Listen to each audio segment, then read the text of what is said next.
আসসালামু আলাইকুম এভরিওয়ান, কেমন আছো সবাই? আশা করি সবাই অনেক অনেক ভালো আছো। তো প্রথমে সবাইকে জানাচ্ছি রমাদান মোবারক। তো তোমরা অনেকে জানো যে আজকে রমজানের প্রথম দিন। তো সকালে ফজর করে ঘুমাইছিলাম, ঘুম থেকে উঠে আমি মসজিদে চলে আসলাম গোসল টোসল করে, কারণ আজকের থেকে আমার প্রত্যেক দিন 6 পারা করে পড়তে হবে, আমার আব্বু বলেছে। তো এই জন্য আমি মসজিদে চলে আসলাম। এখন আমি 6 পারা পড়বো, তারপরে জোহর নামাজ পড়ে বাড়িতে যাব।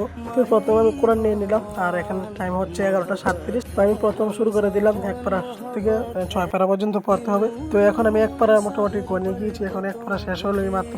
অনেক টাইম লেগেছে, আর টাইমটাও দেখাচ্ছি 37 ছিল, 52 হয়েছে। তারপর এখন আবার আমি স্টার্ট করব। আমি 2 পারা শেষ করতে, আমার 6 পারা শেষ করতে হবে। তো এখন আবার আমি স্টার্ট করে দিলাম। এখন পড়তেছি অনেক সময়, আর পড়তে পড়তে বোরিং লাগতেছিল, তাই হাইটে হাইটে পড়তেছি, কারণ বসে থাকতে থাকতে আমার কোমরে ধরে যায়। তো যতক্ষণ পারছি পুরো মসজিদে হাঁটতে হাঁটতে পড়ছি। আর জোহরের টাইম এখনো টাইম বাকি আছে 1 ঘন্টার মতন। তো আমার জোহর নামাজের আগে আমার 6 পারা পরে শেষ করতে হবে। রমজান মাসকে নিয়ে আমি দুটি কথা বলি, সবাই একটু মন দিয়ে শুনুন। রমজান আসে শুধু ক্ষুধা শিখাতে না, এটা আসে আমাদের বাঙালি হৃদয়কে আল্লাহর দিকে ফিরাতে। সেহরির নীরবতে সবাই যখন ঘুমায়, তখন আল্লাহর রহমত চুপি চুপি নেমে আসে বান্দার ঘরে।